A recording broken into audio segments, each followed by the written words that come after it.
चुकून एका वळणावर सहज कसे गमतीनं भेटलो, उगीच खुळा प्रेमाचा खेळ आपोआप एक खेळलो.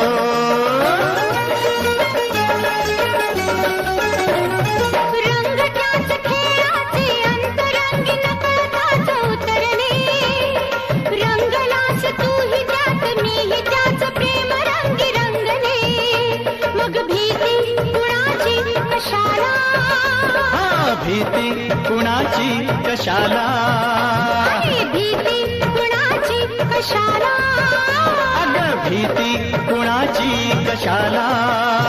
ना सांगताच आज हे कळे मला, कसा जीव माझा तुझ्यामध्ये गुंतला.